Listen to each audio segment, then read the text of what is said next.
అక్షయ, రత్నమ్మ, కృష్ణ. ఎవరు గుర్తుటం లేరా నా బిడ్డని?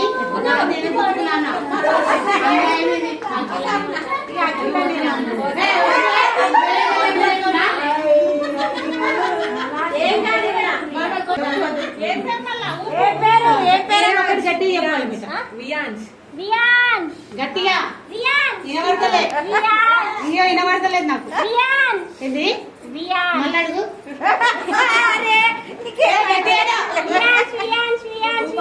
ఏమో చీ చీ అన్నట్టు